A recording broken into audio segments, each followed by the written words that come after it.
تو وہاں پر بھی اپرچونیٹیز ہیں، مگر ایونچولی انسٹنٹلی جیسے ہی آپ کا کینیڈا آئیں گے اور آپ کو جو ہے ایئرپورٹ سے نکلتے ہی جاب مل جائے گی، ایسی توقعات کرنا جو ہے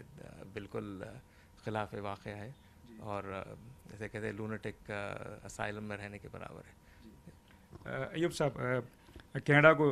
یہ بھی جو ہے کینیڈا کے تعلق سے یہ بھی کہا جاتا ہے کہ وہاں پر جو آپ کا کلچر ہے، آپ کی زبان ہے، آپ جو ہے اس کے ساتھ وہاں پر رہ سکتے ہیں۔ آپ جو ہے وہاں پر ایک پولیٹیکل جو سائنس کے پی ایچ ڈی اسکالر ہیں آپ وہاں پر، اور خاص طور پر جو ہے آپ سوشلی بھی جو ہے وہاں پر بہت زیادہ ایکٹیو سمجھے جاتے ہیں۔ تو جہاں تک اردو کا سوال ہے تو آپ کیا سمجھتے ہیں؟ اردو کی نئی بستیوں کی بات جب ہوتی ہے تو کینیڈا کا بھی نام آتا ہے، تو وہاں پر اردو کی کیا صورتحال ہے؟ اردو کی صورتحال شارٹ ٹرم میں تو کافی حوصلہ افزا ہے، کیونکہ جیسے امیگرنٹس آ رہے ہیں انڈیا، پاکستان اور گلف سے اور مختلف علاقوں سے، تو وہ لوگ اپنا کلچر، اپنی زبان لے کر آتے ہیں اور اپنے کوشش کرتے ہیں کہ اپنے گھروں میں بھی اردو بولی جائے، اور تقریباً 10-15 اردو کے جو ہے ویکلی اخبار نکلتے ہیں وہاں پر، جس کے اندر آرٹیکلس بھی اچھے خاصے چھپتے ہیں، مگر کوئی انسٹیٹیوشنل لیول پہ اردو کی تعلیم کا رواج نہیں ہے وہاں پر۔ اگرچہ کہ مواقع موجود ہیں وہاں کے مختلف پبلک اسکول بورڈز میں، آپ اردو کی تعلیم حاصل کر سکتے ہیں اختیاری طور پر، سیٹرڈے سنڈے کے دن وہاں پہ کلاسز ہوتی ہیں، مگر اس کے اندر کچھ زیادہ انٹرسٹ شو نہیں کیا جاتا۔ تو یہ جو جنریشن ہے، اور جیسے امیگرنٹس آتے رہیں گے، ایسا لگتا ہے کہ 20-25 سال تک یہ سلسلہ جاری رہے گا۔ تو جب تک امیگریشن کے دروازے کھلے ہیں، جب تک اردو جو ہے پھلی پھولے گی وہاں پر، مگر سیکنڈ اور تھرڈ جنریشن تک ایسا لگتا ہے کہ آج کے حالات میں کہ وہ پنپ نہیں پائے گی، ایک بالکل محدود ہو جائے گی۔ جیسا وہاں پر جو ہے انگریزی کے علاوہ جو فرینچ بھی ایک سرکاری زبان ہے، فرینچ کو جو ہے وہاں پر کافی سپورٹ کیا جاتا ہے، کافی حکومت سے جو ہے وہاں پہ مدد ملتی ہے، تو ایسا نہیں کہ آگے چل کے چونکہ کافی تعداد میں بر صغیر سے لوگ وہاں جا رہے ہیں، تو جو ہندوستانی زبانیں ہیں جیسے پنجابی ہے، ہندی ہے اور اردو ہے، کیا ایسا نہیں ہو سکتا کہ گورنمنٹ اس کو باضابطہ جو ہے سرکاری زبان کا درجہ دے؟ کیا ایسا ہو سکتا ہے فیوچر میں؟ فرینچ کا جہاں تک تعلق ہے، کیونکہ تاریخی جو کینیڈا کا جو وفاق ہوا ہے، تو اس کے اندر فرینچ اور انگلش کمیونٹی کو جو ہے مینٹین کرنے کے لیے یہ 1867 میں ہوا تھا، تو تاریخی وجوہات کی وجہ سے فرینچ کو سرکاری زبان کا درجہ دیا گیا ہے، مگر ویسے دیکھا جائے تو کینیڈا میں اس وقت 200 سے زیادہ زبانیں بولی جاتی ہیں، تو کسی ایک زبان کو جو ہے اگر سرکاری درجہ دیا جائے گا تو پھر دوسری زبانیں بھی جو ہے وہی مانگ کریں گی، تو اردو بولنے والوں سے زیادہ بڑی اٹالین کمیونٹی ہے وہاں پر، پولش کمیونٹی ہے، یوکرینین کمیونٹی ہے، تو یہ سب وہ زیادہ حقدار ہیں کہ آفیشیلی ریکگنائز کیے جائیں، مگر اس کے علاوہ گورنمنٹ کی طرف سے کافی گرانٹس اور فنڈز جو ہے ملتے ہیں، اور اس کے اندر مسلسل اضافہ ہو رہا ہے، مگر جب تک کمیونٹی کی طرف سے خود انٹرسٹ شو نہیں کیا جائے گا، اس کا جو ہے کوئی حل نہیں نکل کر آئے گا۔ آپ ایک اور تنظیم جو ہے کافی مقبول تنظیم ہے، آفمی سے وابستہ ہیں، تو بتائیں آفمی جو ہے وہاں پر امریکہ میں اینڈ کینیڈا میں جو ہے کس طرح کام کر رہی ہے، اور اس کا جو دائرہ ہے وہ حیدرآباد جو ہندوستان میں بھی ہے، تو وہ ہندوستان میں یا ہندوستان کے مختلف شہروں میں وہ کس طرح جو ہے کارکردگی انجام دیتی ہے، اس کا ایک مختصر بتائیں۔ تو ایفمی آج سے کچھ 28 سال پہلے ڈیٹرائٹ امریکہ میں جو میشیگن اسٹیٹ ہے وہاں پر قائم کی گئی تھی، جو ہندوستانی نژاد کے جو لوگ ہیں، انڈین اوریجن، مختلف علاقوں، گجرات، حیدرآباد، یو پی، بہار، یہ سب اکٹھا ہوئے تھے، اور انہوں نے کہا کہ ہم وہاں پر جا کر بہت سکسیزفل ہو گئے ہیں۔ ان کی اکثریت جو فاؤنڈنگ ممبرس کی تھی وہ ڈاکٹرز تھے، تو انہوں نے یہ کہا کہ ہمیں جو ہے ہمارے آبائی ملک کے بارے میں بھی کچھ سوچنا چاہیے، تو انہوں نے ایک فیڈریشن بنایا جس کے فاؤنڈر ڈاکٹر عبدالرحمن ناکدار صاحب، معروف کارڈیولوجسٹ ہیں، ڈیٹرائٹ میں مقیم ہیں، ان کا تعلق گجرات سے ہے، تو انہوں نے ان کا یہ کنسیپچولائزیشن، یہ ویژن تھا، تو جب سے انہوں نے کہا کہ اسکالرشپ دیں گے یا جو ہے کچھ مالی امداد دیں گے تو وہ تو ایک عارضی ہے، مگر اس کے علاوہ ذرا ہٹ کے سوچنا چاہیے. تو انہوں نے کہا کہ جو 10th اور 12th کے بچے ہیں ہر اسٹیٹ کے, اس کے ٹاپ 3 جو بورڈ ایگزام میں آتے ہیں, اگر ان کو جو ہے گولڈ, سلور اور برانز میڈل دیا جائے اور ان کی حوصلہ افزائی کی جائے اور اسکالرشپ دیا جائے, تو یہ ایک سنو بال افیکٹ ہوتا جائے گا. کیونکہ جب وہ بچوں کو جو ہے بڑے عالیشان پروگرام میں ان کو جو ہے ان کی ہمت افزائی کی جائے گی, تو یہ نہ صرف ان کو بلکہ ان کے جاننے والوں تک بھی یہ چیز پھیلے گی. تو AFME پچھلے 28 سال سے ہر سال وداؤٹ اینی گیپ یہاں پر ایک بڑا کنونشن کرتی ہے, جس کے اندر سارے ملک سے ہر اسٹیٹ کے 3 ٹاپ مسلم اسٹوڈنٹس آتے ہیں جن کو ایوارڈس دیے جاتے ہیں. اس کے علاوہ ورک شاپس بھی ہوتے ہیں, سیمینارز بھی ہوتے ہیں یہاں کی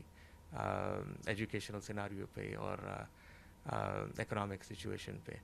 تو AFME کا اس کے قیام سے ہی ایک سلوگن رہا ہے کہ 100% لٹریسی امنگ دا مسلم کمیونٹی, کیونکہ ان کا یہ مشن ہے کہ جب انڈیا سیکنڈ لارجسٹ مائنورٹی, اگر وہی پیچھے رہ جائے گی تو ملک بھی پیچھے رہ جائے گا. تو اگر ہم کمیونٹی کو اسٹرانگ کریں گے تو دیش کا بھی جو ہے بھلا ہوگا. تو یہ چلتا آ رہا ہے. تو اس کے ابھی کرنٹ صدر ڈاکٹر قطب الدین صاحب تھے, ابھی ریٹائر ہوئے ہوں, معروف سائیکیٹرسٹ ہیں, نارائن پیٹ سے تعلق ہے ان کا. اور اب انکمنگ پریزیڈنٹ سراج ٹھاکر صاحب ہیں, ان کا تعلق گجرات سے ہے, کینیڈا میں مقیم ہے. تو یہ سلسلہ بھی چل رہا ہے. آپ سے آخری سوال ایوب صاحب, ڈویل سٹیزن شپ کی بات ہو رہی ہے, تو وہاں پر جو کینیڈا میں مقیم جو ہندوستانی ہیں وہ کتنے حوصلہ افزا ہیں, کیا سمجھتے ہیں وہ اس کانسیپٹ کو لے کے؟ ڈوئل سٹیزن تھوڑا سا کافی لوگوں کو اس کے بارے میں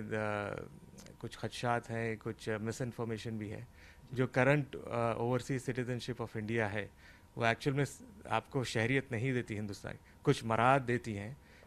مگر آپ ووٹ نہیں ڈال سکتے, ایگریکلچرل پراپرٹی نہیں خرید سکتے, الیکشن میں آپ نہیں لڑ سکتے. تو اس کے علاوہ چند مراد ملی ہوئی ہیں. تو یہ اکثر NRIs کو جو US اور کینیڈا میں رہتے ہیں ان کے لیے کافی ہے. مگر کچھ لوگ چاہتے ہیں کہ یہاں پر بھی کچھ کام کریں, سیاست میں بھی حصہ لیں. تو جیسے اور ممالک ہیں, اٹلی ہے, دوسرے ممالک, وہاں پر الیکشن وغیرہ میں جو ہے لڑنے کی اجازت دی جاتی ہے. ایگریکلچرل لینڈ زون کرنے میں بھی جو ہے متوازن ان کو ملتے ہیں. تو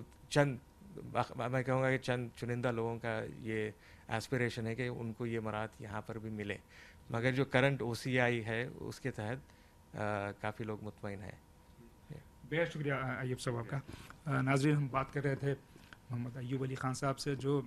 کینیڈا میں مقیم حیدرآبادی اسکالر ہیں. وہ بات کر رہے تھے کینیڈا کی امیگریشن پالیسی پر, آنے والے انتخابات کے تعلق سے انہوں نے ہمیں بتایا,